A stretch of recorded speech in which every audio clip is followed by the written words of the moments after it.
like let folks know as they join. That it's recording. Okay, Yeah, well, I am going to. that'll work.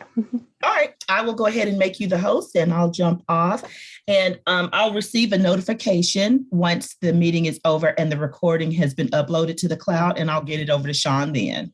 Okay, super. Thank you so much, Paula. Absolutely. Yeah, have a good day. You too.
Good morning. I'm just trying to check to make sure my audio is working. Can you guys hear me?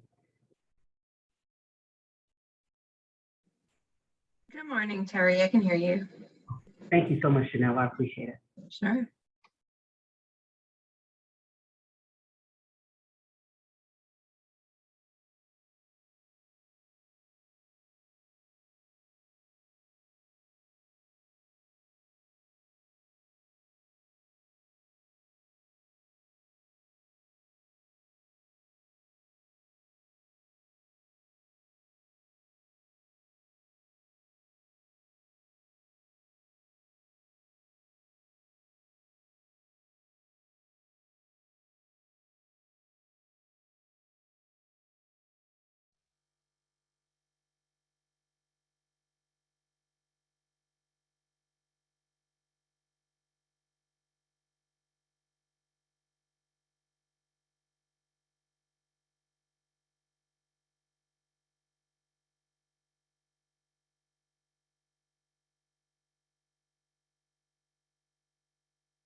Good morning, everyone.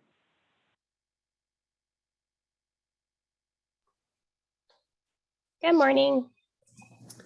Good morning.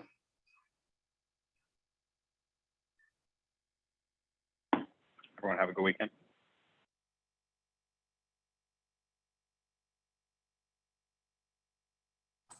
Chanel, did you end up flying back on, what was it, Friday? Or are you still in Hawaii? I can't remember. Oh, I'm here. I came back on Saturday. I am You need like, to come back. I'm still severely jet lagged, I would say. Yeah. Yeah. The amount of time because you spent what, like 4 or 5 weeks? I just feel like it's gonna take a minute for your body to like catch back up now. Yeah, it was, well, it took me so long to get onto Hawaii time. By the time I was in Hawaii time, it was time to come back. And I was like, oh. Yeah. So, well, welcome back. Thank you.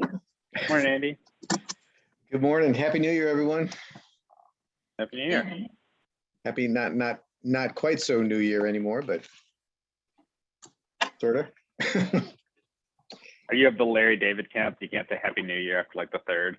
Right. Or at least until I see people for the first time, right? I guess we're waiting for a few more folks to jump in. I think William's on his way. Tasha actually sent William and I a resignation email this morning. She's having some family health issues that she's got to deal with. But she will no longer be joining us. That's too bad. Yeah, I'll look up her appointing folks and who her appointers were and follow up about getting a replacement. Was that I think it was either a council president or a mayor's office appointee, isn't that right? Council President. Council president, okay. Okay. We have one other vacancy too, I think. What was it? Yes. There might be one other vacancy still. Yes, that's the city of Atlanta resident of a subsidized housing.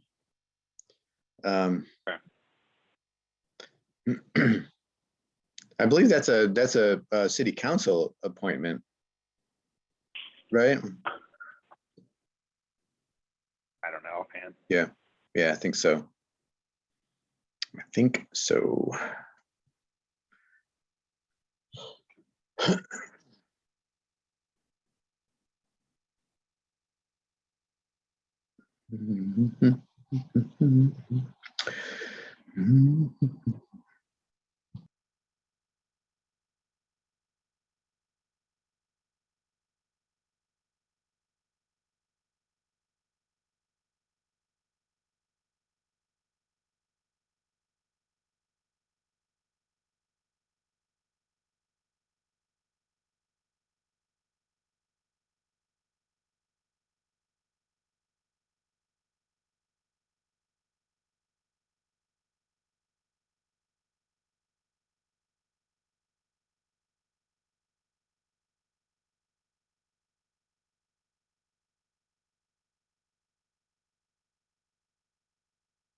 I'm jabbering away on mute over here. Sorry, folks. Dennis, do you know if Ruben will be joining us this morning? I'm not quite sure. It's first day back. I hadn't heard from him. Yeah, okay. Okay. Hey, looks like we've got Larry and Pam, Terry. Happy New Year, y'all. Joshua and myself. I think that's enough to at least get started.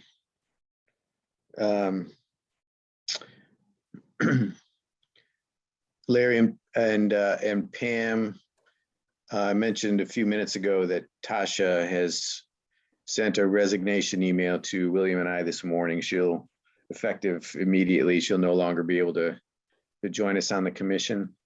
Okay. So we'll be looking for a replacement for her seat in the coming month, I hope. Months. ASAP regardless, right?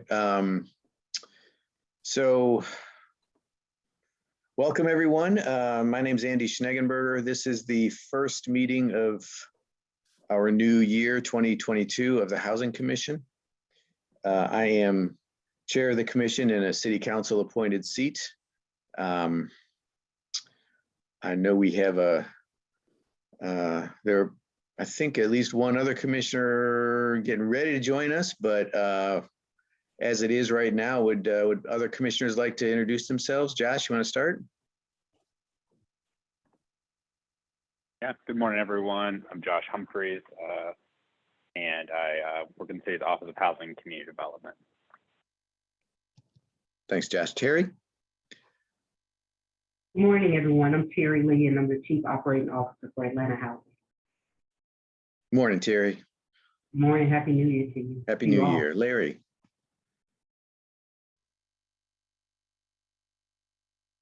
You're on mute, Larry. Can you hear me now? Yes. All right, cool. Sorry about that. Larry Stewart, I'm a product strategist at Solemn Consulting and a commissioner representing the continuum of care position. Good morning, Larry. Welcome. Pam.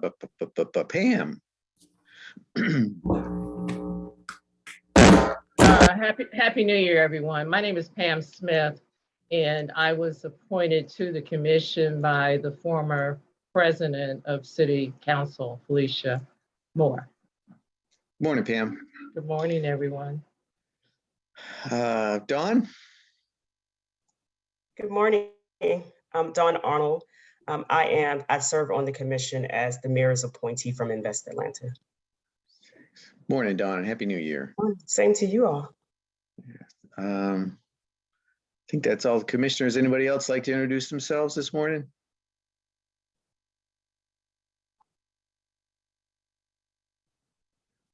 All right, we'll just keep on moving. William's dialing in right now, it sounds like. But let me put up the agenda. Do I have screen sharing, Carolina? Yep, and I also posted it into the chat for folks to have available there. Okay. So just as a recap, the Housing Commission has 4 directives. The first is to review the housing policies of the city with an emphasis on affordable housing. The second is to review the city's permitting procedures related to construction and rehabilitation of housing. The third is to explore creative methods of financing affordable housing. And the fourth is to review housing policies, practices, and procedures of other jurisdictions. And then we are asked to report to the mayor and city council at least once annually. We have the agenda in front of us to adopt. We do not have minutes from the December meeting yet. I'll follow up on that so we can have those to approve next month. But as it is, I will take a motion to adopt the agenda unless anybody has some tweaks they'd like to make first.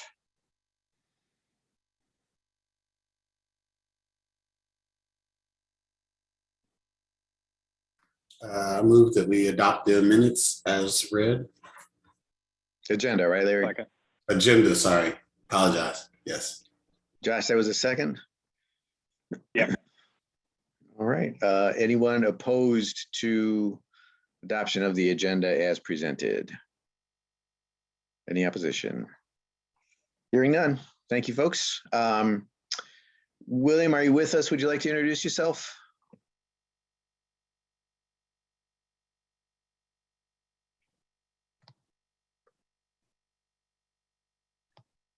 Is William with us? William, I think you're muted. So I'm muted. Thank you. There you go. Yeah, I was saying I was on my phone. I'm waiting for my computer to reboot. But my name is William Mcfarland. Serve as the vice chair of the Housing Commission, the chair of the Policy Committee. I am a affordable housing community development advocate in that arena for a long time. I do consulting for other things like facilitation and engagement and strategic thinking. And I'm glad to be here. And I'm sorry I'm late. Thank you. All right. Good morning, William. All right. We have adopted the agenda. Is there anyone who would like to take a moment to share some thoughts or comments this morning from the public in our public comment period? Anybody want to share some thoughts? You can raise your hand in the participants function at the bottom if you'd like, since it seems like we have so many people scrambling to say something. All right, I don't see anybody. But Happy New Year, everyone. And as always, thank you for taking the time to join us this morning. Love seeing the participation from folks. All right. First item on the agenda is adoption of the annual report. This is what we have in front of us this morning is a revised version. Actually, I will share the most recent version. Hold on. I did send around a link to shared document for folks to be able to get a last look at it. I did incorporate, Terry, some of your comments and Larry's comments from our discussion about it in December. I also added a little bit more of a description about the work that we do and how we do it. So hopefully it'll be a little bit more clear for our new council members who are sort of getting onboarded, if you will. But did anybody have a chance to take a look, or does anybody have any last comments? Oops, can you all see it? Did it share? Yes, okay. Sorry, I'm trying to get my screen organized here. Okay, so that is essentially the preamble describing the commission. This is the area where I added a little bit more of a description about the work that we do, not just in year 3, but in general. Really wanted to call a little bit more attention to the work that we've been doing around the assessment tool and the sort of the waterfall impacts that we are hoping for in terms of encouraging a broader use of data in the decision-making process about affordable housing. And then, just calling attention to the evaluative work that we've been doing, both with the tool and without. And then the recommendations that we have made over the past year. Again, this is the piece where I just bullet pointed it to try and make it a little bit more clear about exactly what we did last year. This next section clarifies our typical, well, is it typical anymore? I don't know. We've been doing virtual as long as we were doing live meetings at this point. But if and when we ever get back to meeting in person, That's a description of how and when. Description of our current governance structure. And I added a little bit in this functional capacity section also. Larry, this is to your comment in particular, describing some of the challenges that we have had as a commission. I wanted to make sure to be appreciative of the staff support that we have received so far. As always, thank you, Carolina. Thank you so much. I understand actually they will have new staff support coming soon. Is that right? Yes, that's right. I'm not sure if Will has had a chance to join the call yet, but our colleague Will Tucker is going to be onboarding as the staff lead for the commission in this new year. All right. But regardless, per Larry's suggestions last month, took the opportunity to describe the value of here in this paragraph right here, the value of a dedicated staff position full-time to the commission, especially if there's the ability to begin to focus a little bit more on the data capabilities and communications capabilities, much less some of the research that we are asked to do on a regular basis. I think that work actually would be enough, as I see it, right, for a full-time staff person, and then requesting a budget for us to be able to support additional specialized consulting services and or community outreach necessities that we hope to be doing in the coming year. So Andy, let me ask a question. So yes.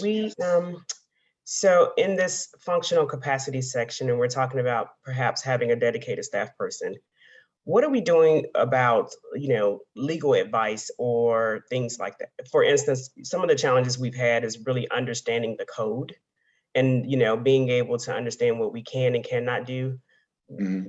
What do we have? What do we talk about that talks about that need to have? So are we saying because we're using, we're using the planning office that we're going to use whoever their legal counsel is to provide advice? I'm just trying to think through the challenges we've had in just understanding some of the codes that exist to make sure that whatever our recommendation is, that it's not necessarily violating any ordinance that's in place or anything like that. So right. So we have relied on some input from the city's legal department to this point. That's a good point though, Dawn. I think that's something else that a dedicated staff person could do is track following up on that if and when it's necessary, right? Working within City Hall to make sure that we stay on point.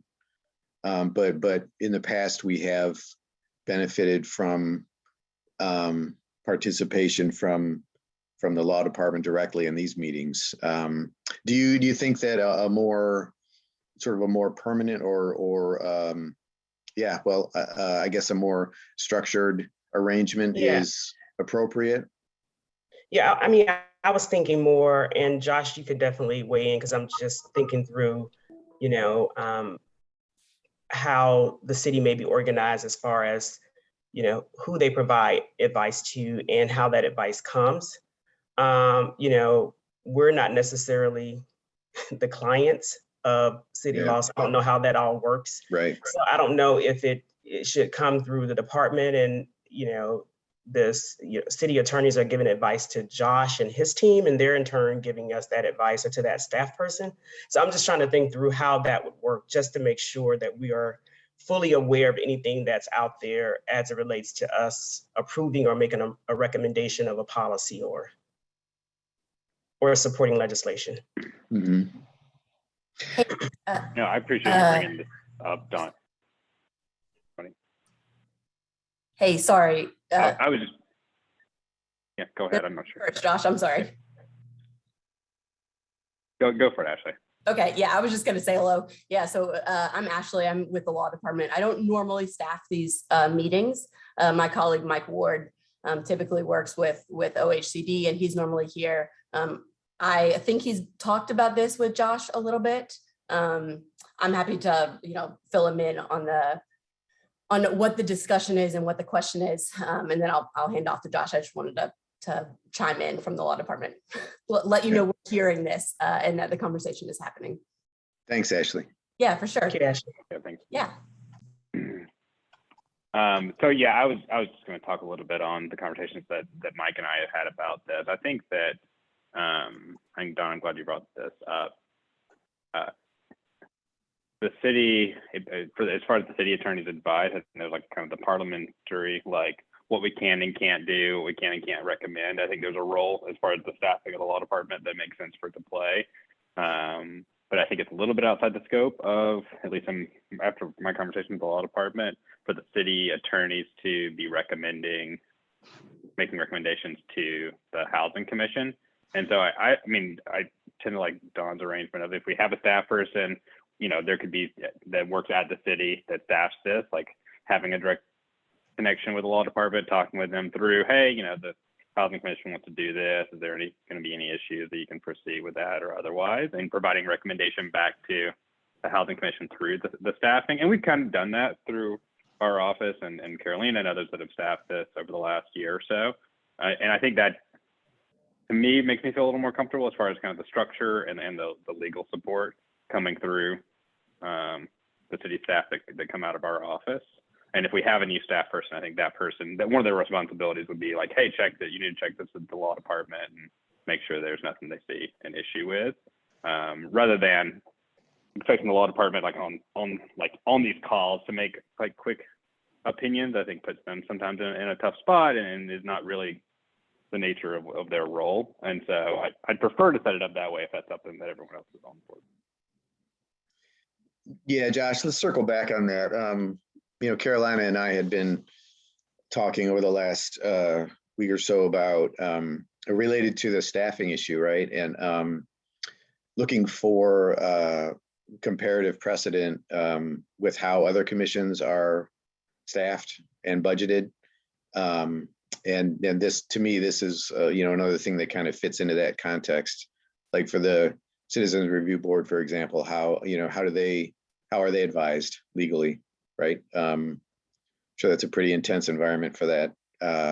But Dawn, I hear you. I'll circle back with Josh on that, and if there's a last tweak to be added to that section in the annual report, I'll be happy to drop it in there. Does that work? Okay. Yes, that works. Okay. So from there, I did just a brief description of the things that we have considered looking at in the coming year in terms of work items. I hope we'll get a little bit more clarity on that today. And that's followed by another section that talks a little bit more about the assessment tool and the work of objective evaluation of the policies. And then from there, it's really a matter of just sort of coordinating and displaying the results of our work with exhibits. There's a list here of the recommendations that we completed in 2021. And then a list of the exhibits, including those recommendations, but also the minutes. There's also a guide that Carolina and her colleagues have put together that describes basically the policy assessment tool and how it's used. Carolina, I was reviewing that and the other day, and I actually had a really good conversation with a friend of mine that does this kind of work in a corporate environment. And she made a really good suggestion about the importance of actually including a brief description of each of the metrics and why they are important. So basically a justification for why we're using them. I'll be happy to get that done in the next couple of days, I hope. But I think that's something that's would be a really good addition to that guide.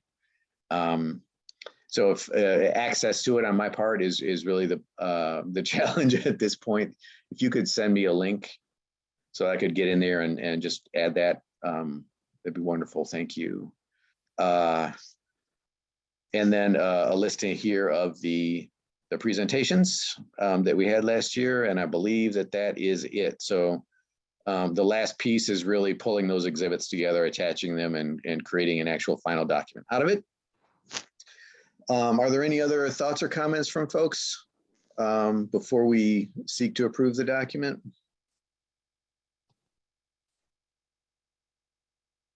I have a question, Andy.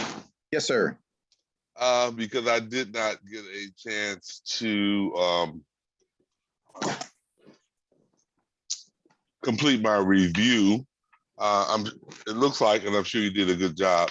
I was focused on the recommendations and publications. I'm going to throw a few out, and people can tell me whether or not I'm confusing this year with last year. There was some kind of West Side legislation about. Oh yes, yes, that's right. Yeah, I think we did something on that. We did did we not do an equity statement, or that was 2020? That was the end of 2020. That was 2020. Okay. Yeah. And you're right, William, though, about that. That was about that was a recommendation to revise the other sort of public investment language in like the Beltline IZ and the Development Authority legislation, right? To include the 5% of units at 30% AMI on the list of options for developers, right? I believe so. I will, if you know that it's this year, I'll look and find the information. Yeah, we did that in tandem with the UEZ right around the same time as we did the UEZ recommendation early last year. All right. Yes, that's right. And then the recommendation that I remember bringing forward to include something in the city legislative packet. Did anybody remember whether that was 2020 or was that the end of 2020 or the beginning of 2021? Okay, if you can't remember, I'll look closely, but just asking for the opportunity to make sure that I go through all of my policy notes and files, etc. And if there are any recommendations that were left off, that I get a chance to add them. That's all. Thank you. Yeah, okay. Which could go into somebody's motion if indeed we get one.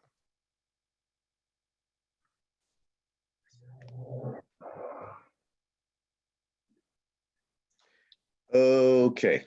I may be misremembering on that, Andy, but I feel like that might have been about the West Side Park overlay specifically, and not about the other IZs, because we voted on that early this year, or that went through at the beginning of the year, and that did get included in the West Side Park overlay IZ, but it's not in the others yet.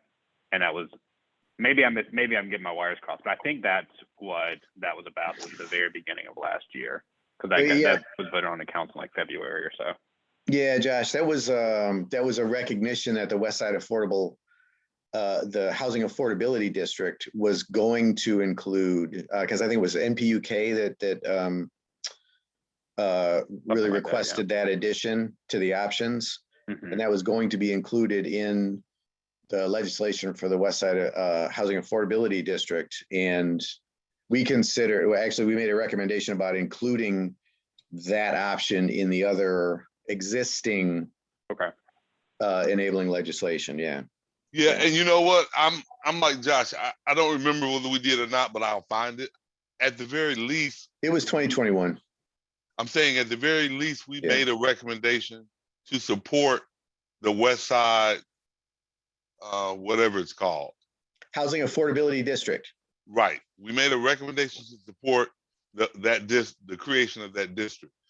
Whether or not we had a discussion about the 5% of units at 30%, I'm not sure that was part of the recommendation. But that's a placeholder for me finding the actual recommendation that we Yeah. made. Well, I'll let the documentation speak to that. I'll acknowledge that my memory isn't always 100%. That's for sure. All right. Well, William, let's follow up on that. So these two tweaks notwithstanding, are there any other comments?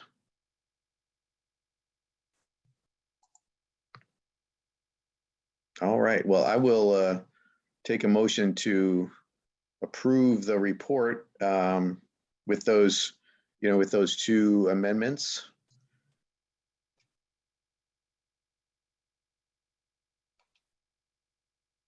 So moved. Thank you, William. You got a second? Second. Thanks, Pam. Any opposition to approving the report?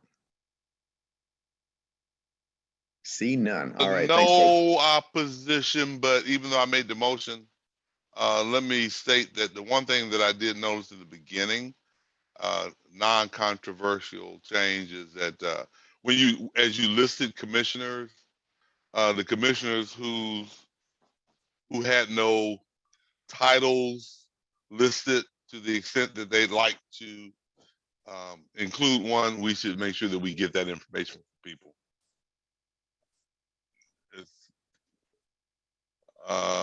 For instance, Larry Stewart has a title if he wants to put it on there. Pam does something if she wants to put it on there. Some people we specifically list out a lot, and some people we don't say anything about. That's the only. Larry, what do you think? My only thing. He had to step away. He stepped away. Okay. Yeah. Pam, how about you? Andy, he actually spelled it out this time. Remember when he put the acronym in before, we were all confused about what he was talking about.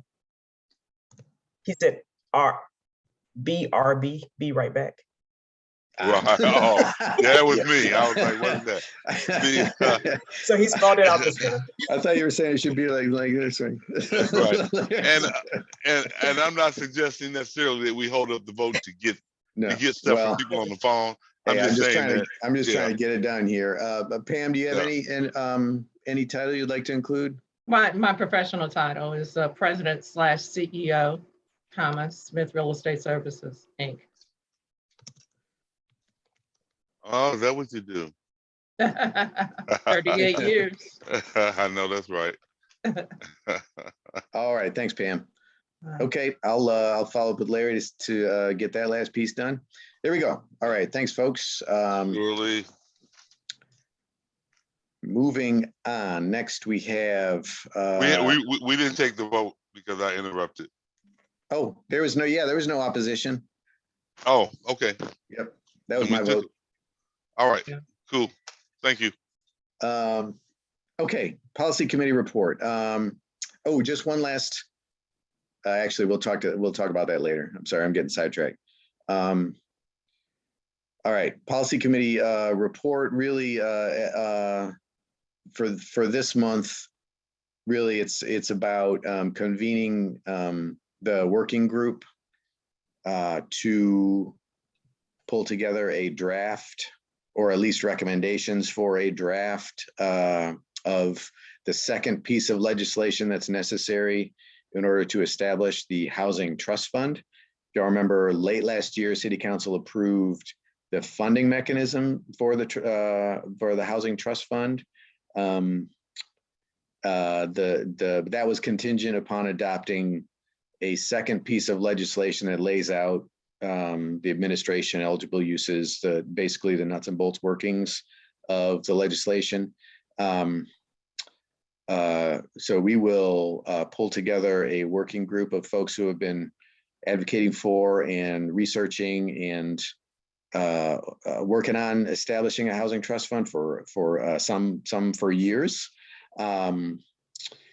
So let me just say there's a lot of excitement on my part. I know with some of my other colleagues too about we're actually at the point where we can get this thing up off the ground and get it going. Yeah, and Andy, let me state for sure that this task force will be not drafting legislation, but making recommendations. Yes. For yes. To be included in drafted legislation. That's right. I had been coordinating closely with Councilmember Westmoreland late last year on this. He is still on CDHS committee, although he is no longer the chair. This year, it's Councilmember Dozier. So I've reached out to Councilmember Dozier, and we'll be following up with him. But nonetheless, there's still opportunity for us to pull this working group together and do our job. Can't think of something I'm much more excited about than this one in particular. So I know I've threatened in the past, but people, please look for an email to schedule at least a first date to come together and start working. I know there are some folks who are joining us that are not on the commission that will be receiving invitations as well. So I'm excited to get that going. And hopefully, we can have our first meeting by the end of the month, but certainly in early February, according to people's schedules. Any last thoughts about that? Yes, Andy. From a process standpoint, yes. Should we have? I think we discussed in the last meeting that de facto members of the task force would be obviously commissioners. We had some specific other names of people that we were going to invite. This was not a all-inclusive task force. That's but right. Do we need to see if any commissioners have recommendations for people to be on the task force, if maybe they could just send an email to you or I, just so that we get input from people. It won't be our task force, Andy, me and yours, but the commissions. So we just want to make sure that we engage other commissions. Yeah, sure. Yep, absolutely. So yeah, anybody anybody with recommendations for who might be added or invited to the working group, please do give me a note, and I'll put them on the list. Josh, go ahead.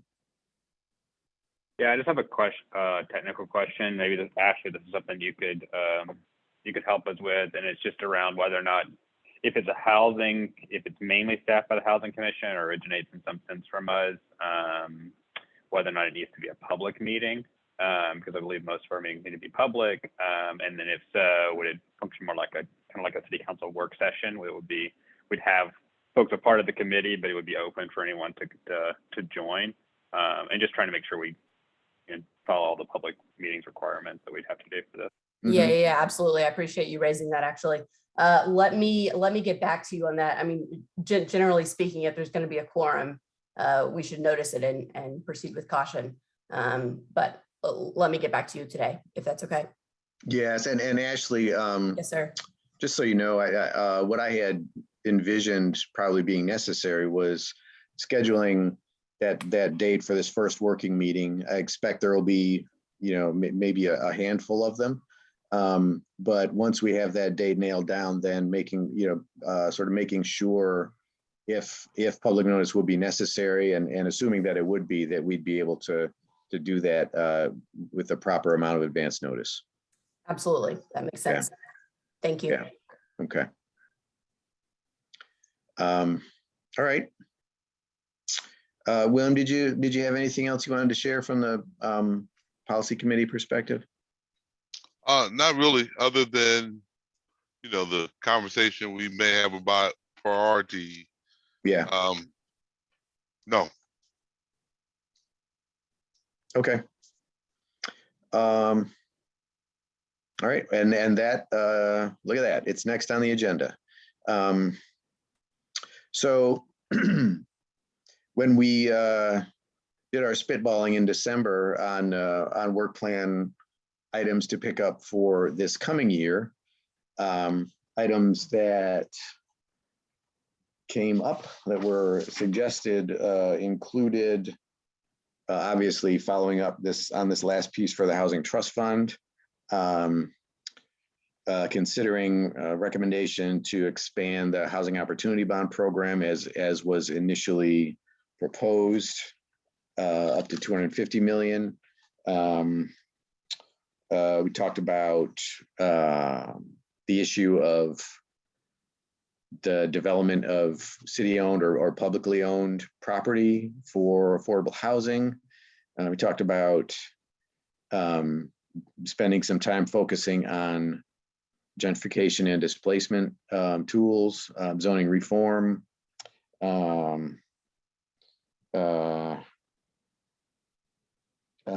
taking a look at the permitting and grant-making processes, specifically in light of the acknowledgement that there will be some decent number of federal funds coming to the city in the coming year or two.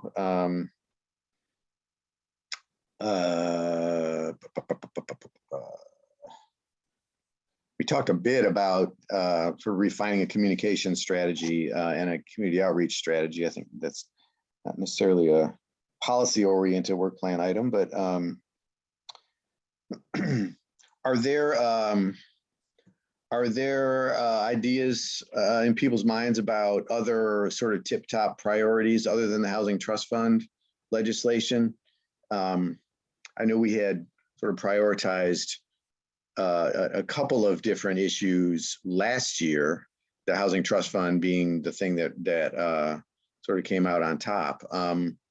This coming year, assuming we'll wrap up that Housing Trust Fund work in the first quarter or so, are there other priorities that that folks believe we should address next? And remembering that we have a significantly different city council to begin working with this year, and of course a different administration.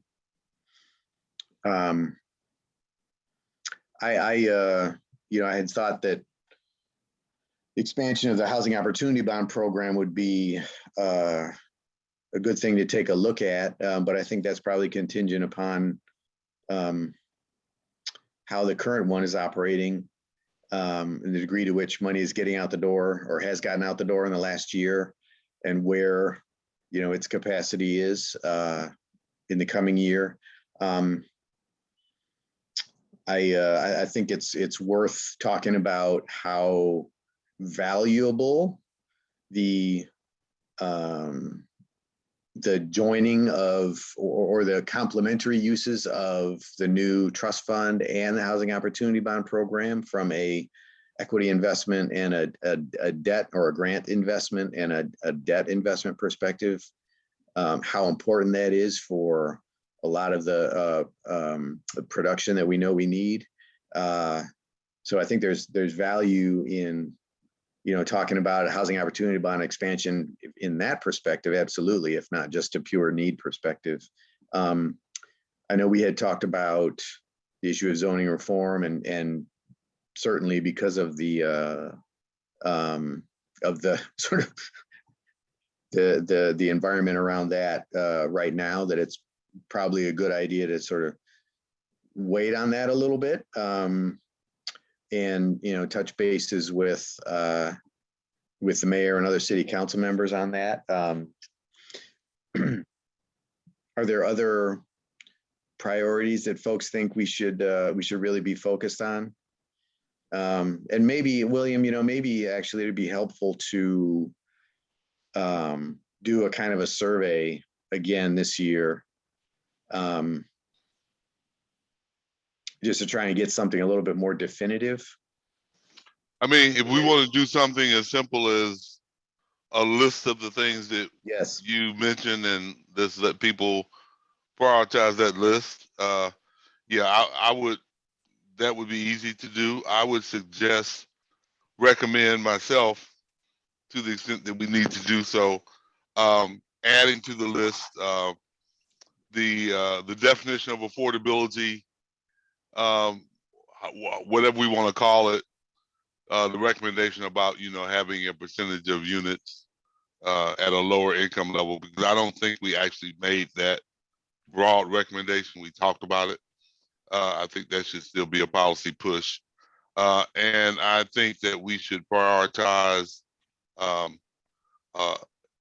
coming up with a list of recommendations for state legislation that we think the city should put into their legislative packet. One of my horses that I ride every year. So I would want to put those two things on the list. I heard housing trust fund, housing opportunity bond, publicly owned property, gentrification and replacement, zoning reform permitting, grant making process. I'm not sure exactly what that means. Community outreach, definition of affordability, state legislative packet recommendations. I could list those in a simple survey and have people prioritize them. The grant making process is that's related to the approval and execution of home fund grants.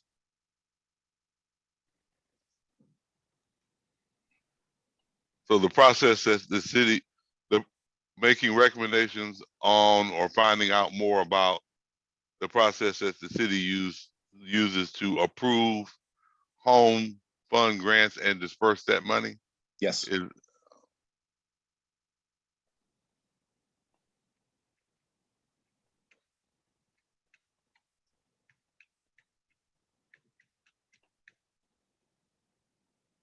There's a problem with that?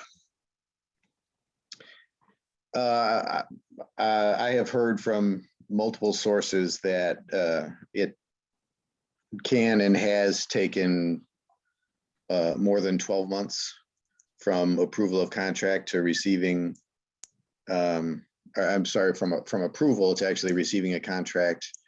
And then there have been other challenges as well, just related to the whole process. I think it could be valuable for us to try and figure out how some recommendations could be made to improve that process in the interest of, removing barriers from the system, right? All right. Yeah. Surely that process. May I ask a question? Has anyone had a conversation with the Commissioner of Branch Management or the Mayor's office in regards to the concerns that were stated? I have not. Okay. And I asked that for a purpose, right? We receive a lot of concerns, valid concerns from stakeholders and participants in the process. But what we often don't do as a commissioner, as a commission, is actually go to that operating unit and understand what those issues are. And I think what I would find most valuable for us is if we weigh both sides, because there are always two sides of the coin, and then come in and make recommendations after we've been able to find out what the true problems are. And a perfect example of that would be the Emergency Rental Assistance Program. I know we did a lot of work as a commission to address some of the concerns we were hearing from stakeholders, only to find, once we engaged Deputy Chief Operating Officer Butler Burks, that some of those issues had already been addressed by the city. And so I would just say that let's just kind of measure it this year and really maximize really the strength, right, and the power that we bring to being able to resolve issues by basically engaging both parties before we take a position. Yeah, I'm not suggesting we take a position in a vacuum by any means, Terry. So yes, I mean, following up and not actually, I shouldn't refer to it as following up, but doing the due diligence up front would be the first most important step. Yes. Yeah, and again, for me, it was a matter of, I just wanted to be on the record that I'm strongly encouraging us as a commission for any entity or agency that we receive a concern about or activity, that we engage those entities as we come up with working with them to help bring forth a recommendation or quite honestly solve the problem. Absolutely.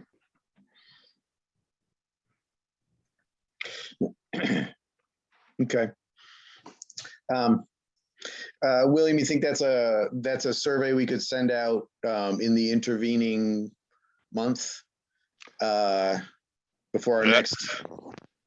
Absolutely. That's a survey we can send out by the end of the week. Yeah. Okay. So we could have that information back relatively quickly. Okay. Yes. And I'd say we could also cross-reference that against the prioritization that we've that we already did. Kind of took a fresh look at that in December, but we could make sure that that's part of this current resurveying process as well. Right. Okay. Right. And I think that this all ties in, and you tell me if I'm skipping on the agenda or if this is on the agenda. Very much ties into our desire to engage new council members around affordable housing. It would be good if we kind of had some priorities laid out that we thought were important as we go into that engagement, or it would seemingly be good. Yes. Yeah, I actually, I think that's a critical part of the presentation that we'll give to CDHS committee in the context of presenting the annual report. Absolutely, yes. All right.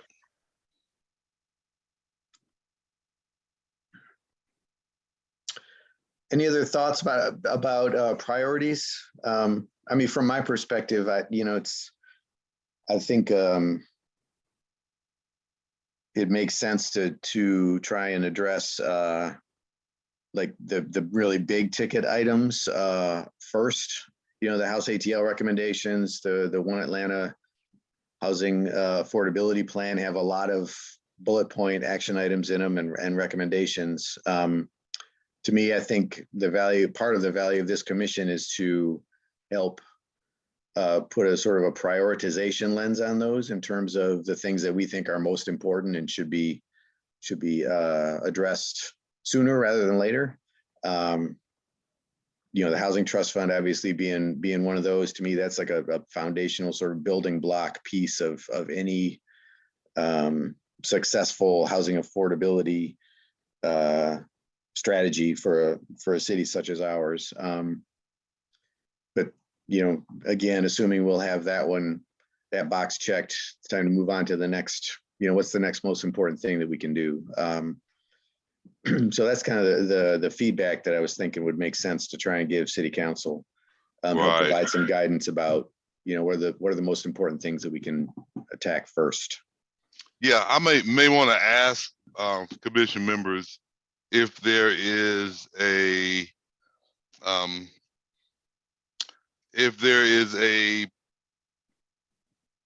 issue or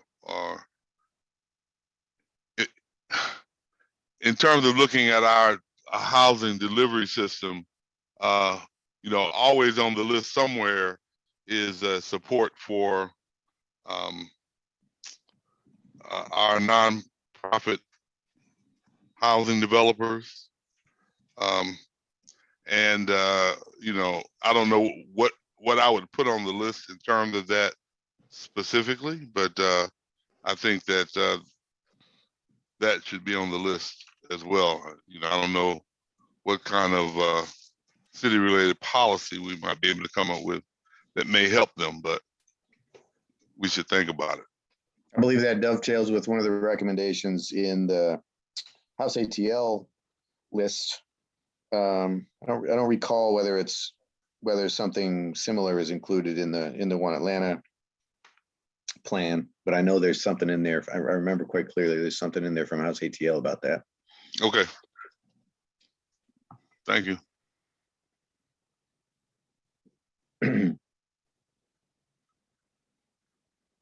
All right, well, William, let's follow up on that. Make sure we can get that out this week. So we can have that information back in time to parse it and include it in a presentation as necessary. Josh,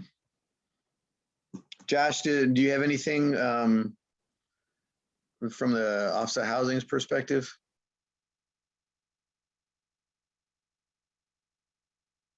I don't think I have anything to add just yet, Andy.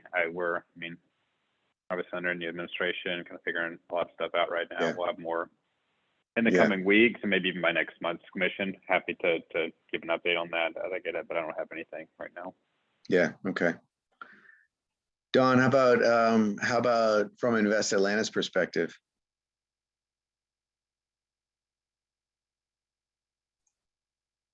No, nothing right now. Of course, if we could reserve a space for something that may come up, but right now, just much like Josh, we're in the midst of an administrative change, so not a lot of things right now, but we know that all changes. So. Yeah. Hey, Terry, is there anything that Atlanta Housing is prioritizing for the year that might make sense to try and leverage or support in some way?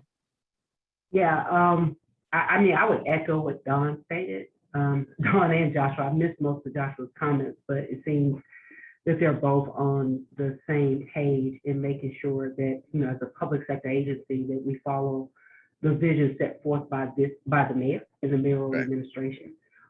Clearly, though, I think we all have heard, and this is just necessary, that we responsibly expedite the development of the vacant land assets. And so to that end, we definitely will be working.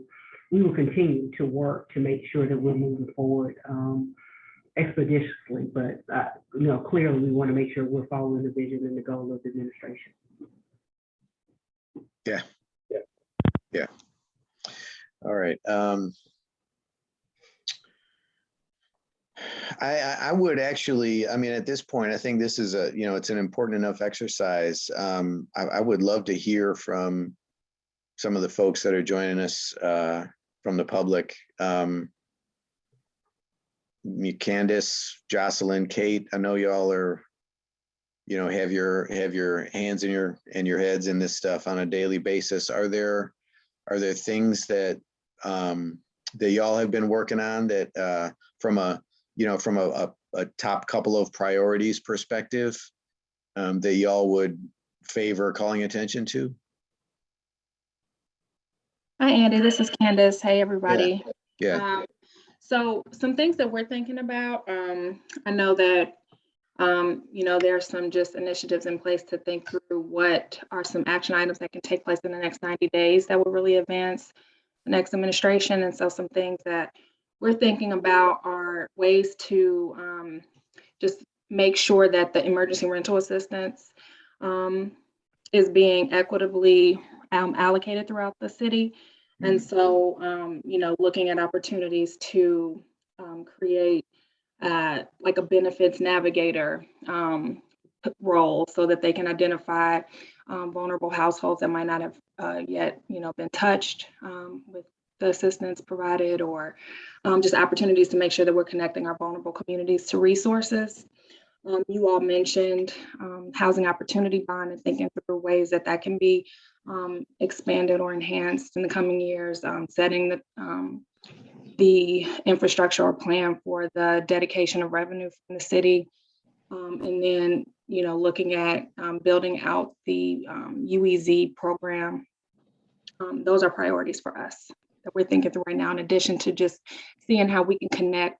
We heard the mayor mention utilizing land owned by on the faith-based community. And one of the initiatives with the enterprise is we're working on our faith-based development initiative.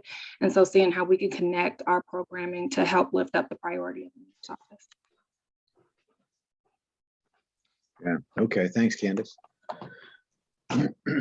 Candace, could you give us a quick 5 seconds on what you think about when you think about, you said the build out of the UEZ program?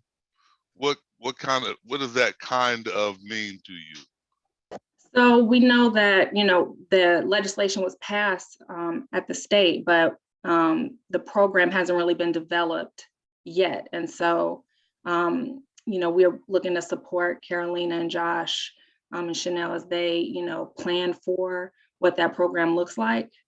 So we don't have recommendations now on what that looks like, but we're hoping that, as you all work with council on what that plan is, that, we're able to have just a voice at the table and be supportive and, how that can be structured to be beneficial. Yeah, thank you. I was asking that because rather than being reactionary to that, since I do kind of remember that there were some things that, as Josh presented the program to us, there were some specifics that he said, "Oh, we'll get to later," that maybe we should make sure that's on our list of recommendations to make at the appropriate time or before the appropriate time. I'm not sure what the timing would be to still be appropriate. Yeah, I could talk about that briefly. And thanks for bringing it up, Candace. So we, the last couple of months, have continued working on, there's a lot of regulatory updates that were required just to kind of flesh out around the program and some of the broad needs. And so we've been working on that, as well as local legislation that's required just to authorize and allow for the program. And so I think we're in a pretty good spot with it, and can give, it's along the lines of what we presented to the Housing Commission a couple months ago now, structurally, and just cleaned up a bit from that. And so, maybe if it'd be helpful, we would be happy to talk to the policy committee and give an update on that. We're hoping that, in the next, in the first quarter of this year, we'll be able to introduce legislation that would update the local program in line with what we got permission with at the state. I'm pretty excited from a housing standpoint, what the new program will be able to do, but also from a job creation, economic development standpoint, the opportunities that the program will provide. So happy to give an update at one of the next policy committee meetings, if that makes sense, William. Yeah, I'm sure that'd be welcome. If I remember right, though, John, I think you referred to it, but the next steps really are related to, now that you have essentially authorization from the state to make the changes, the next step to implementation of it is local legislation, right? Yeah, and I guess the intermediary step was creating kind of the program regulations, which are quite extensive for a program like that. And so that's been working on a lot of that. And then the local legislation also requires, at some point, it got added to the city's charter, and been working on, it requires both the charter amendment and then an ordinance. So there's a couple pieces of legislation that'll be required. Anyway, so all those moving pieces are coming into focus now, and I think that we'll be ready to move forward with it very soon. So excited about where it's at. Yeah. Okay. Well, that update to policy committee certainly sounds good to me. All right. Is there anything else? Oh, Bambi, I saw you just drop something in the chat. You want to? Are you able to speak to it? Hi, can you hear me okay? Yes. Okay, yes, please excuse my nasalness. But I know there's been some discussions, and I know there's been discussions with like Fulton County, but there are also some developers in the city of Atlanta or housers, nonprofit housers that have rental housing for low-income individuals. And because the property taxes are so expensive, it's impacting their ability to either maintain or create additional affordable housing units. So I know there's been some discussions about having some tax exemptions. And I know, of course, the city of Atlanta, works very closely with Fulton County, but just seeing maybe if there's some alignment that could go on there. Is there any state action that's necessary for that? That's a local issue, right? That doesn't require state authorization. I know there's been, that legislation that was passed for those agencies such as Habitat or the Fuller Center. But this was specifically looking at local property taxes. Yeah. Because they were so expensive, and of course it's taken away from the bottom line of those nonprofit housers who are offering and making available rental housing for low-income individuals. So I just want to put that out there. We've had some initial discussions, and we'll be having some ongoing discussions. But just want to make everybody aware. Yeah. Yeah, I mean, I think that's a great policy push for a list. I'm not so sure either, Andy. Normally, if you give tax breaks to one kind of particular group, that might be a state issue. I think the last time this conversation came up locally, it was around, still a state issue, I think, around how to deal with revenues from a standpoint of valuing the property.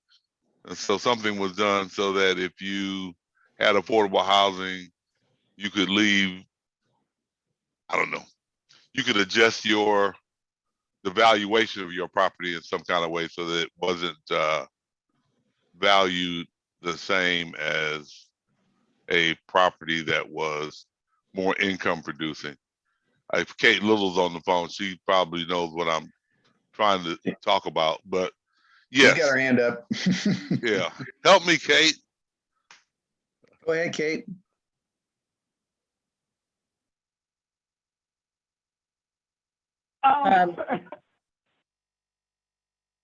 Go ahead, Pam. No, go ahead, Kate. You go first, and I'll just make a comment about the Board of Tax Assessors. Yeah, I'm actually going to go to something else. So you go ahead because you're on topic. Okay, well, I was just going to mention, William, that you are correct that any change in the various tax exempt categories would require some type of state legislative action. And I happen to serve on the Board of Tax Assessors. I do know that about a year ago, there was some dialogue between the Board of Tax, not the Board of Tax Assessors, but the Chief Appraiser and the Mayor's Office about specifically the type of policy revisions at the state level per the state code that would be necessary in order for us to expand the various categories for exempt property. So that's a discussion that needs to be started up again, and I'm pretty confident that Mayor Dickens, it would be very open to continuing to work with the Board of Tax Assessors and the Chief Appraiser to make something happen, hopefully this year.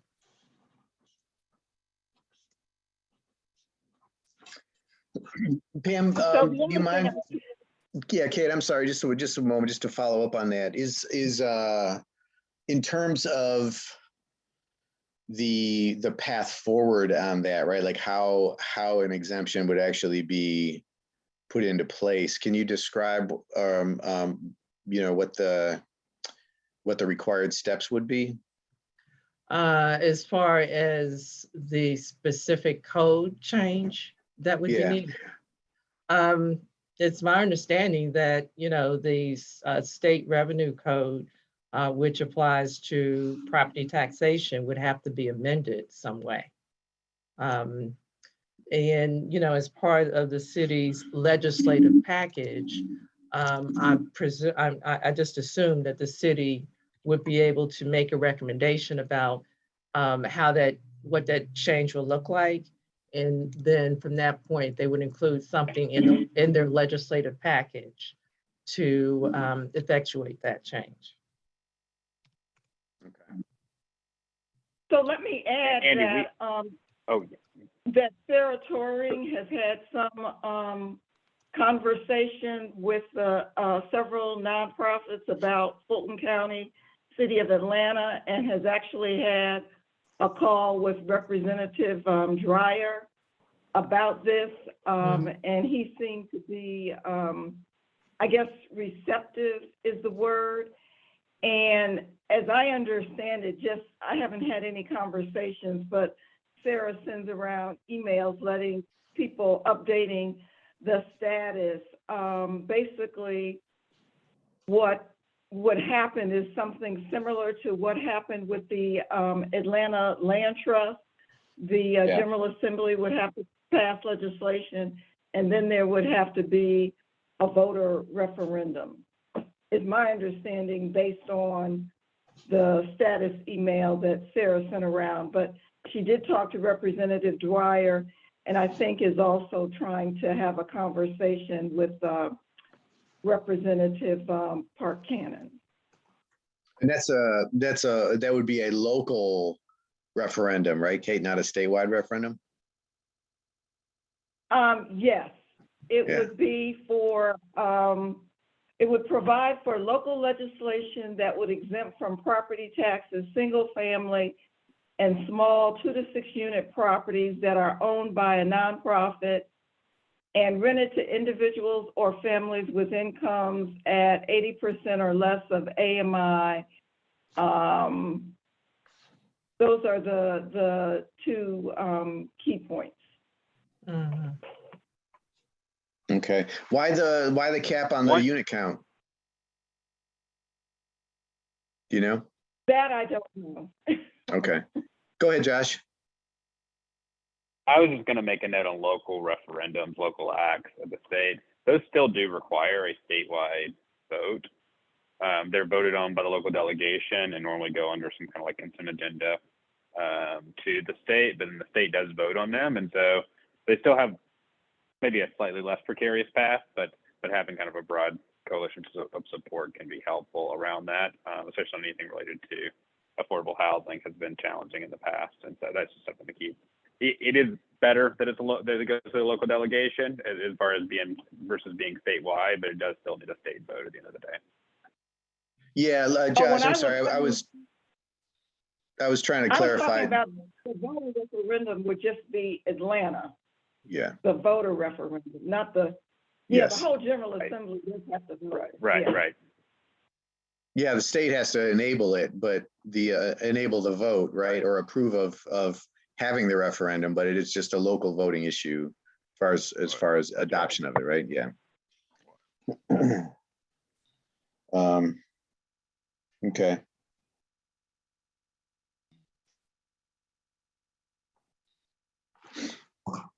All right. So Andy, I did have one thing to bring up in terms of policy consideration, tenant protections. I think the commission has talked before about not necessarily right to counsel, but making a recommendation that some of the COVID funds be used for attorneys for tenants facing eviction.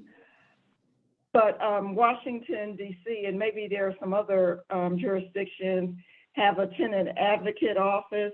I mean, one of the big things that you hear about from time to time is how some of these apartments are in such bad condition in terms of mold and pest control, and tenants really seem to have no no recourse. So looking at various tenant protections, but specifically tenant advocate office that might be able to apprise tenants of their rights, and right to counsel for tenants facing eviction are two things that might be included in a tenant bill of rights. Yeah.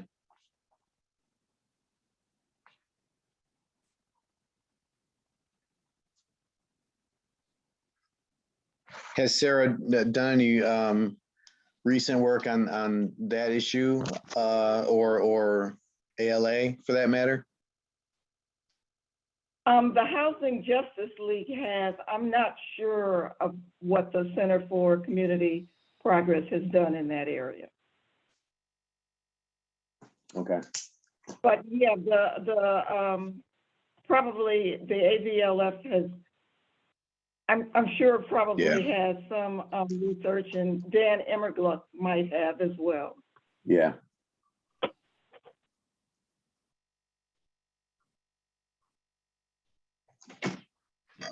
All right, thanks, Kate.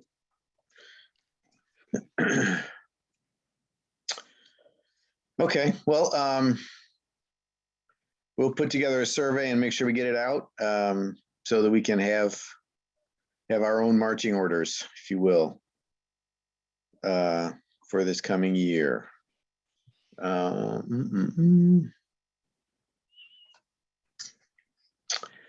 So the next item on the agenda is discussion of our presentation to CDHS committee at a to be determined date. As I mentioned, I reached out to Councilmember Dozier, the new chair of CDHS. We'll expect to be able to follow up and start a healthy conversation there. But I had initially coordinated with Councilmember Westmoreland, if he were to continue as CDHS chair, to plan on presenting at the second CDHS committee meeting of the year, which would have been January 25th. All of that, of course, is now sort of up in the air. It'll be, frankly, just an issue of coordinating with Councilmember Dozier to find an appropriate time to get on their agenda for a presentation. What I would like to include in that presentation is obviously a summary of the report for 2021, but also, William, as you mentioned, sort of a forecasting of the work that we plan to do in the coming year. Also use it as an opportunity to talk about some of our requests in the report that could help the commission expand its work and do it a little bit better and more efficiently. But also, honestly, just to begin creating a communication pipeline and being clear with members of CDHS, if not the full council, that we're here as a resource. And we hope to be used as such in collaborative fashion. And I just want to make sure that we, present ourselves as such, and make sure that they know we're here, make sure that we know what we do, so that they can feel free to reach out to us when they would like to pursue any particular kind of affordable housing legislation, or if they would like some assistance doing so, right? So, or at least coming up with a backbone for it. So, or a structure, I should say. Any other ideas for that presentation? Larry, I know you had some thoughts. You want to share any of those for the group? Sure. Yeah. Oh, I think I'm speaking to myself. Okay, there we go. Yeah. So yeah, I think there are probably, in my mind, 3 things in addition to that we should present I think you've already put in the annual report, so maybe it's some kind of executive summary of that report that speaks to the budget that we talked about, but specifically what we, I think being clear about what we need it for and what not having it has hamstrung would be important to highlight. I think if I'm taking up a higher level because we don't want the old council members to be impressionable to the new council in the context of their engagement with this commission. So I think we want to make the ask of the 2 final positions that are not filled. I think now that Tasia won't be here, and I think there was an opening regardless that was unfilled. So just making sure we have a full commission so that they staff us and then use us. So I think it's give us a full commission, staff the commission appropriately, whatever we call that, and then use us. That's kind of how I would break that down. And maybe even just make an appeal. I know that we can certainly, with Will on board now, and in Carolina, maybe as you guys kind of roll out, we change that monthly meeting. We invite all of the city council members to our meetings going forward. And maybe that's the time in that meeting that we also make an appeal that those who are on CDHS attend. I think we've now gotten, I think Keisha Waite's aide, he's been joining, but just to ask all of them, like, hey, these meetings are kind of for you. It's coming out of your body. And so having more of you guys involved outside of Matt, Councilman Westmoreland would be beneficial. So those are probably my thoughts on like what we should present to CDHS. Yeah. Yep, love it. Anybody else?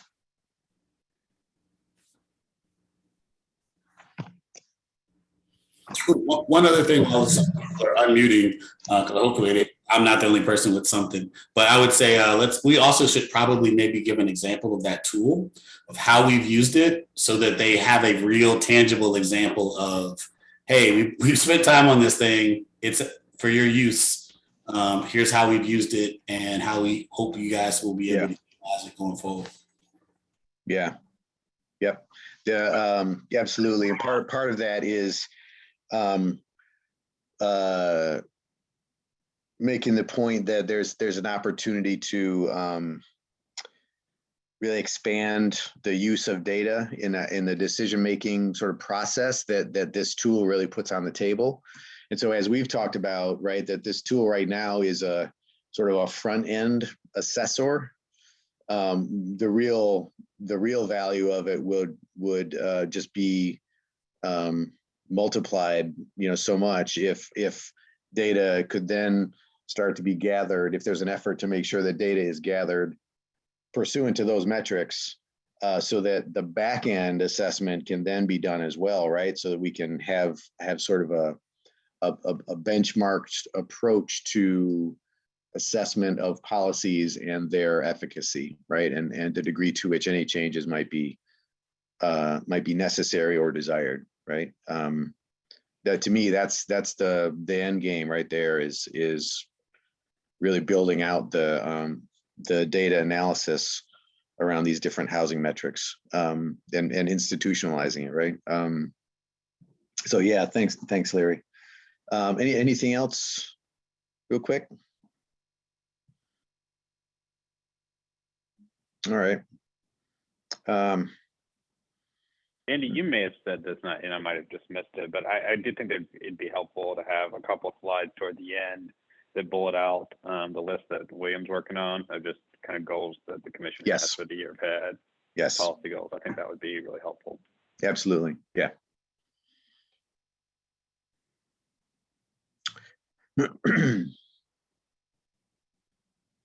Okay.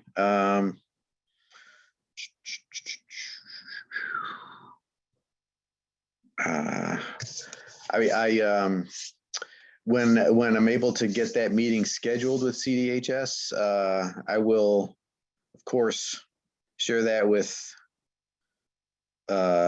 everyone. Everybody, of course, is absolutely welcome to participate in that presentation. it might even make sense, I think, to coordinate around that a little bit. I'd love it. Yeah, if it's not just me up there being a talking head, but I'd love to have other folks sort of chime in and show that we really are a working commission. I have lost my screen. Hold on. Sorry, folks.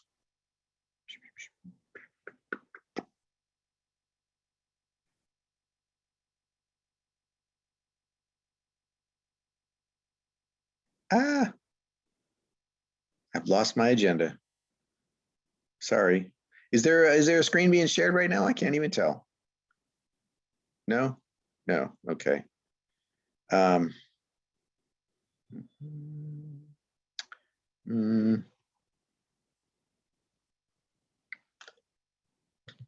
Sorry, people, a moment of grace.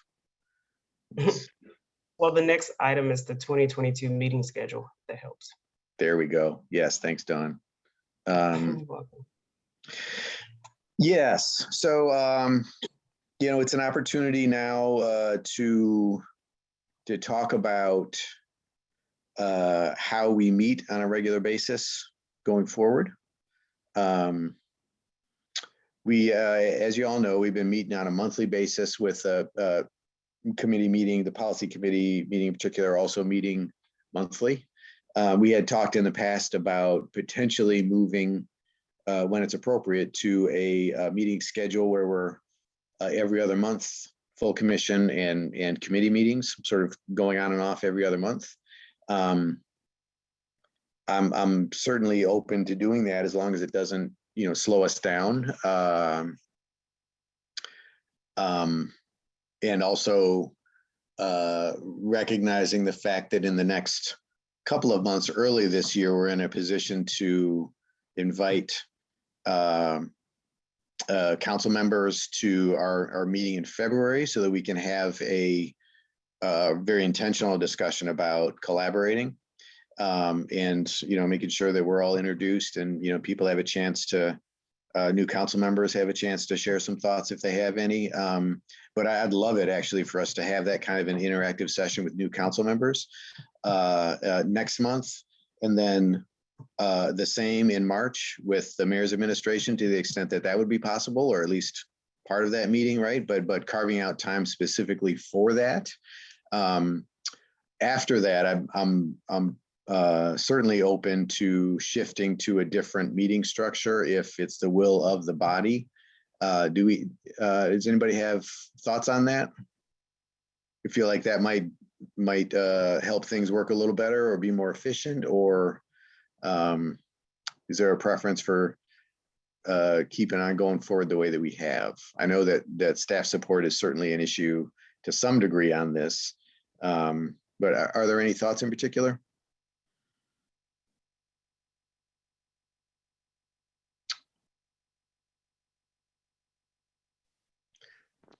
I would say as long as we can be flexible as needed when we are reacting to something, or when the schedule dictates, maybe a schedule for passage of a bill or ordinance or something requires that we might have to meet just to make a recommendation. As long as we're flexible enough to do a special call, then I think it's probably a good idea. It may actually, I know it would give the staff some breathing room. Nothing worse than monthly meetings, because you have to start a week out getting ready for the meeting, which means that you don't get time to do any work. And that's the same with us people who volunteer. So I think it's a good idea. We might do more as opposed to doing less. I'm not sure. Okay. What could you, Andy or William, what's the process for special called meetings with this? Is it just kind of is it as ad hoc as we want it to be as long as there's public meeting notice? Or is it more complicated? I know we have bylaws and some of the stuff. William, you're muted. I was just saying, let me try and look and see if I can find it while we're on the phone here. Yeah, I believe it is contingent upon the public notice timeline though, Josh. In terms of scheduling them, calling them, right? Right. I mean, I like the general kind of cadence of that, and then as needed, we could do them. I mean, were you thinking every other month and then policy or like the committee meetings in between? Yes, exactly. Yeah. Yeah.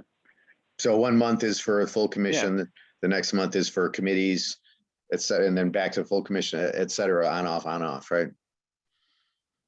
Yeah. The one thing that I would maybe recommend if we went that route would be to move the committee meetings to the same time, or to kind of have a regular cadence so that there's some predictability for the public and for commissioners about when the meetings happen. Yeah. Yeah, that's a good idea. That makes sense. Larry, I know you had some. Yeah, no, yeah. So the only thing I was going to mention for meetings and our meeting schedule was just, so I think I spoke to kind of what we want to present to CDHS. Everyone that we will want to engage on this is not going to be on CDHS. So I just want to make sure that we have a space in in how we meet for, to what we just talked about, right? There's this forward and backwards utilization of our tool that I think we need to bake into our monthly meetings. So if that means we got to go and look backwards when we don't have something that's coming up, fine.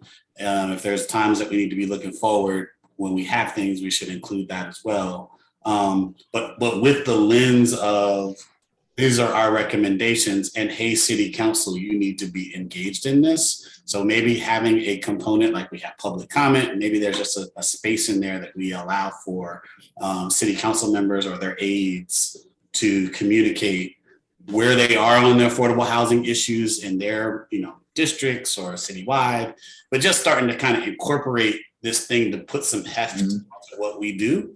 Instead of just talking about issues. I mean, I think we're at the place where we need to be seeing some tracked progress on this issue to match the crisis that it's in today.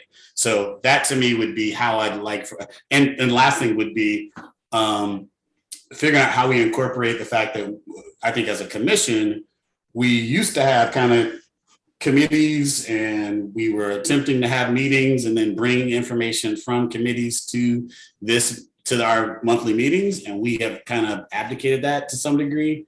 I know that the one meeting we have, but like we had 4 committees, figuring out again whether or not that's an approach from the best practices, from permitting. Like if we want to get back to that, I think this is probably a good time for us to start incorporating those conversations back into our monthly meeting, so that city council members and people from the public and other interested parties to this commission see all of that transpiring, right?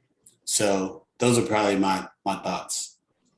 Yes, actually, yeah, thanks, Larry. And given the couple of the items that seem to have percolated up onto the work, at least the possible work plan, seems like the permitting committee might need to start getting together again now that we have something specific to look at, right? But yes, point taken. And that, of course, may also require that if there are multiple committee meetings in any given month, that they might not all be able to happen at the same time. So we might need to keep, maybe 2 dates or so available for regularly scheduled committee meetings on the off months when the commission isn't meeting, right? So good point. Any other thoughts about the shift? Dawn, do you have any thoughts that sound like a good idea to you, or? Yeah, I definitely like the 1 month on and off of the full commission and the commission meetings in between. It just, I just want to make sure we get our other committees active. So right now, we have the policy committee, And I don't know, maybe that's all we need at this point, but I just want to make sure that the other ones are just as active if we're going to utilize them as a part of the process of making policy decisions. So. Right. Well, Dawn, to that point, I think with potential legislation around the Housing Trust Fund, that'd be something that the Finance Committee could certainly take a look at in collaboration with the Policy Committee about, pulling together recommendations for the use of the trust fund and any other, particularly since Invest Atlanta will be administering it, right? So I look forward to that discussion actually, and that work. Terry, did you have any thoughts? And we're gonna need some members. So I'm recruiting. Yeah, that's right. Yeah, so it was you and Tasha, right? Yeah. Yes. So I've been just probably unusually quiet, but really listening. And I think the thing that strikes me the most is that we really need to understand what our influence is and how we influence activities and actions in order to get something done, right? So we've been in place for quite a while now. And I think we have a very sweet opportunity where affordable housing the conversation is even becoming more elevated. And so just as a commission, let's just be careful as to how we exert that influence, and let's make sure we utilize that influence. I do agree though with the new meeting structure, and I agree also with getting the right committees in place. I just urge us all to just really be focused, laser focused on what we want to have accomplished so we can lift things up. Yes. Thanks, Terry.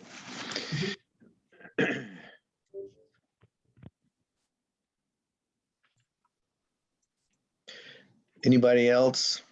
Bambi, do you have any thoughts?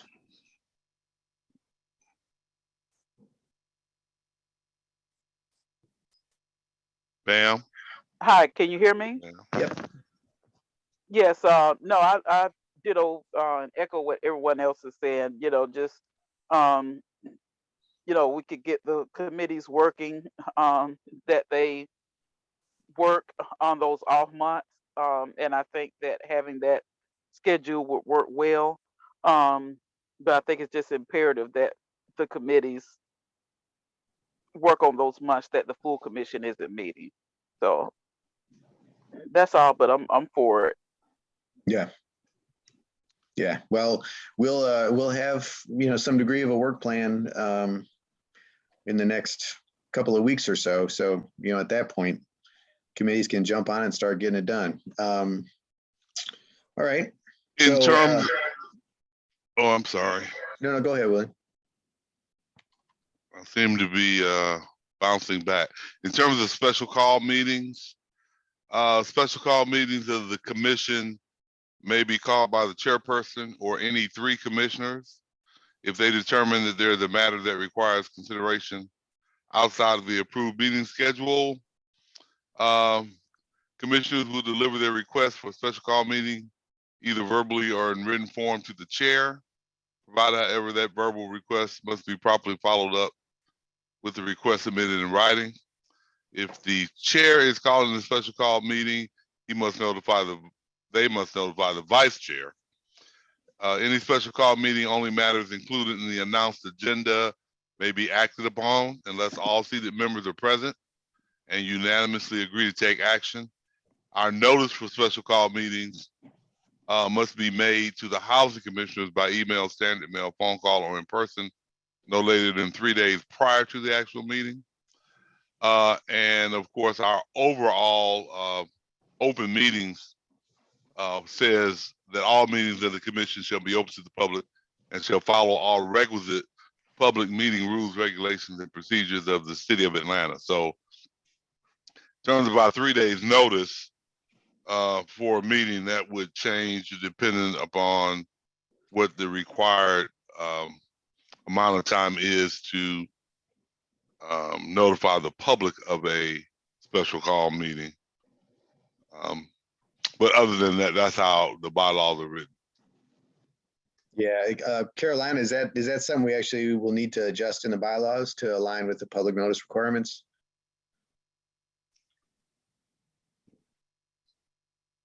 I think so. Mhm. And I think you're still functioning off of draft bylaws. Is that right? No, actually, we have final approved bylaws. They were reviewed by the legal department as well before we approved them. And again, I think that the manner in which we make sure that we follow city regulations says that all of our meetings shall follow all requisite public meeting rules, regulations, and procedures of the city. But for the meeting notice that we have listed in the bylaws themselves is 3 days for the commissioner. So again, when other bodies have special call meetings, we need to know how far in advance they have to notify the public before they can have them. I don't know if the legal person is still on the phone call or not. Yeah, I'm still on, and I'll add that to the list of things that I will confirm for you guys. Thank you. Yes, yeah, thanks, sir. Ashley. Ashley and not the legal person.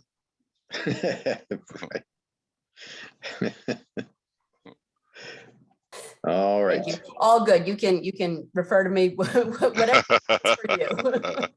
All righty. Okay. All right. I think we're good there. Then we'll. Sounds to me like there's general consensus around shifting to the every other month schedule, where even months, if you will, would be full commission meetings. Odd months would be committee meetings.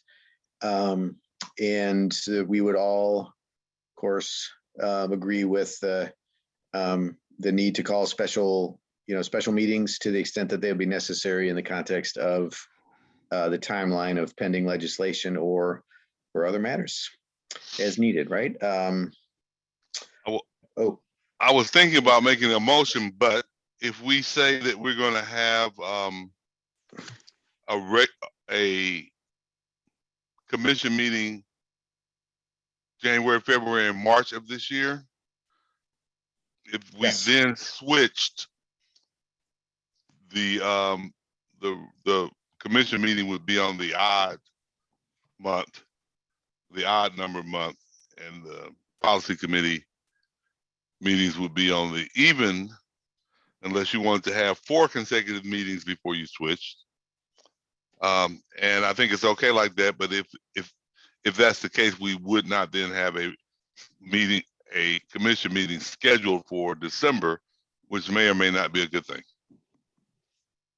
Yeah, what seems to make sense at this point, right, is that we do meet as a commission January, February, March, full commission January, February, March, and then April would be the first month where we have shifted to the leaving that month as a committee meeting month.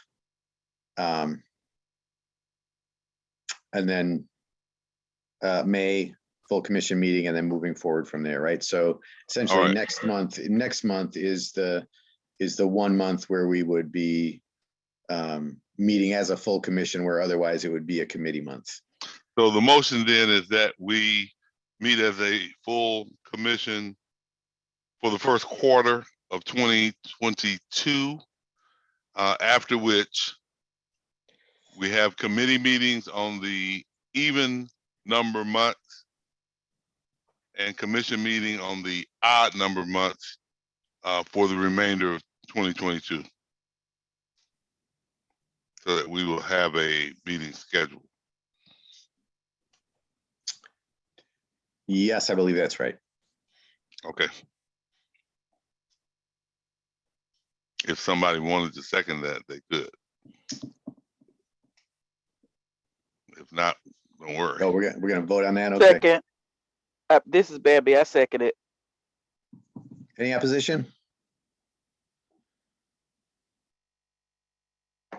None. All right, there we go.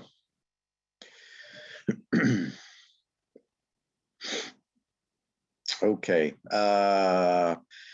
The last item on the agenda is a reminder about financial disclosures. Those are due April 1st for the year.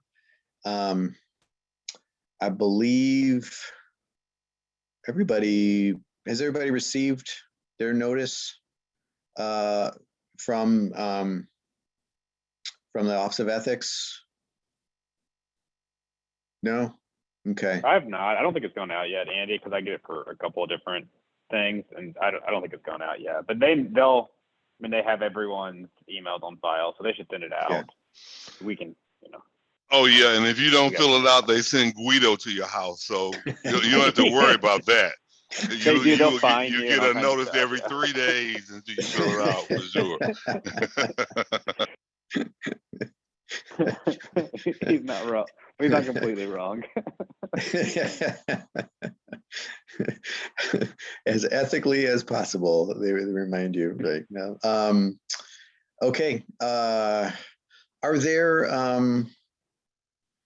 any? Also, I'm reminded because it applies to me this year, but my term ends in March. So anyone who I would encourage everybody again. I think I mentioned this in December, but anybody who is in an appointed position whose term is about to expire this year, consider whether you'd like to be reappointed. If so, if you don't mind sharing that with me, but if not, also following up with your, let me know that too, so that we can, follow up with the appointing entities and make sure that we get your seat filled in timely fashion. Andy, Yes. I'll take this as a chance to also introduce Will and let him say hi to everyone, since he's going to be Yes. staffing the Housing Commission for the next year. But I think it'd be good for us to just pull together a list of when those expirations are and send it out to the commission. So we'll work on pulling that together so that everyone knows, if your seats, in the next year are going to be opening up and will need to be renewed, so we can cycle through that and make sure we get all that taken care of. Yeah. We do have a worksheet that's been tracking that, and that's relatively up to date. At last I looked at it over the holidays. I believe that's up to date, right, Carolina? Isn't it? Say again? The sheet that tracks the current commissioner's terms. Yeah, I've actually started to transition all of that to our Airtable. So I'll get with Will and with you on the link for that, so that you can verify that the information that I have there is correct. Yeah. Okay. Will, welcome and thank you. Yeah, we look forward to working with you. Absolutely. Have any thoughts you'd like to share? Sure. I apologize for my tardiness this morning, but I look forward to taking the baton from Carolina this year. I see some familiar faces on the call, and I know this is an exceptional group of professionals with a lot of expertise that we look forward to drawing from. And so, yeah, thanks for the opportunity to help staff the committee, and I'll see you guys in a month. Yeah, you mind sharing a little bit about your background? Absolutely, sure. So I'm a planner by trade. I'm the policy analyst. I'm on the policy team for Josh over at OHCD. I've been in that post since July, before which I was at Atlanta Beltline Inc. for several years, working initially in community engagement in their planning team, and then ultimately transitioning into a new role as their community analyst. So certainly excited to hear about your all's focus on sort of tools for data-driven decision-making when it comes to work in this area. And I think this will be a good fit. So I look forward to helping out where I can. Yeah, good, great. Welcome again. Hey, Will, let me say that if you take a baton from Carolina, you better be running full speed, or she will run right past you and you'll drop that baton and we won't win the gold medal, okay?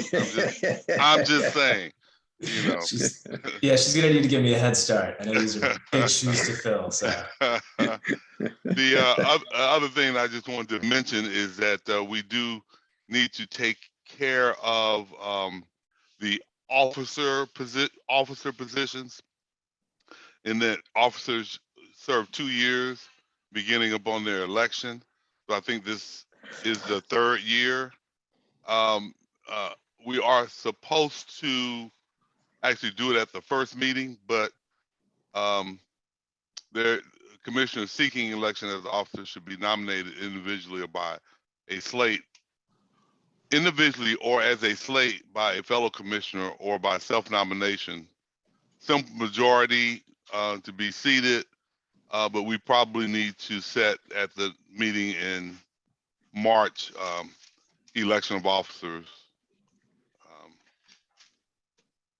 because we need to do that. All right.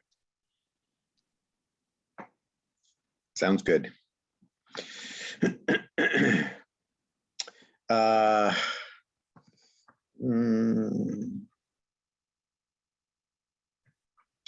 Okay.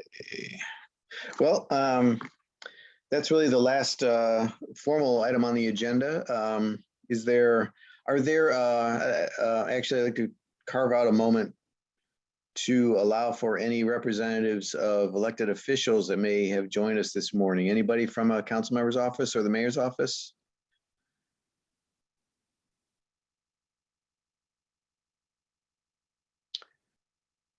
I know Jeremy Sharp was here earlier. Okay. But Larry, to your point, I like the idea of carving out a little bit of time in the context of meetings for that in particular.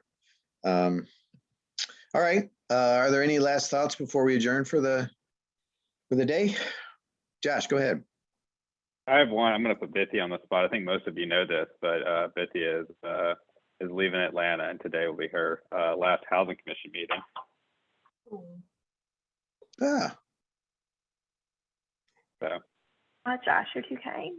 But no, it's been good to be with you all over the last year or so, and look forward to hearing about the amazing work you continue to do. All right. Well, where are you going? Where are you going? I am heading to Chicago. Awesome. Take a big coat. It stays cold all the way through, like when? July, August? Are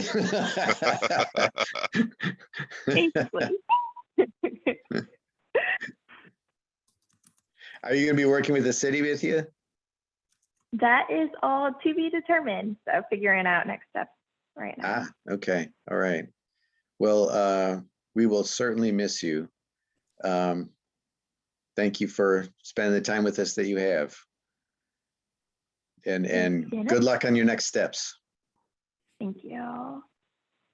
Yeah. All right. So Andy, I don't think anybody will miss Bithia more than me. She has been an invaluable part of my team at the city, and quite honestly has assisted me in a way since I became Chief Operations Officer of Atlanta Housing that I just can't even thank her enough. So I'm so very proud of who she is, and quite honestly who she's grown to be over these last several years. And Atlanta, she always has a place in Atlanta. I'll say that.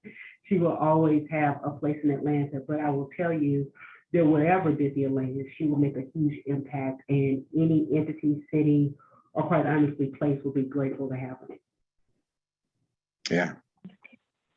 Well said, Terry. Well said. All right. Yes. Good luck, Bithia. Good luck. We'll miss you.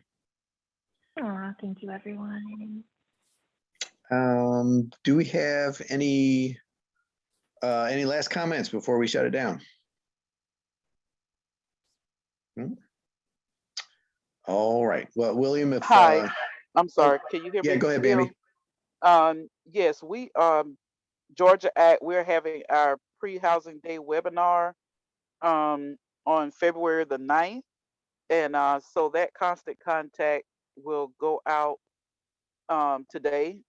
And so just everyone be on the lookout for it. It'll go out today, and it'll also be on our website. And then our Housing Day at the Capitol will be on February 23rd, and that will be virtual. We made the call to go virtual before Omicron got crazy and before it got me, which is what I'm dealing with right now. But I'm doing better.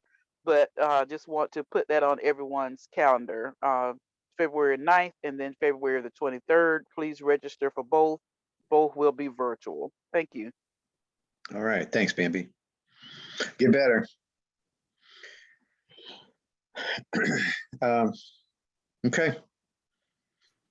Are we good then? Anything else? William, can I get you immediately upon adjournment here, just real quick? All right. All right, thanks everyone. Again, next month we will meet, and I hope that we'll be able to have a good contingent of either city council members or their representatives join us for a good interactive session. So thank you all once again, and we'll talk soon.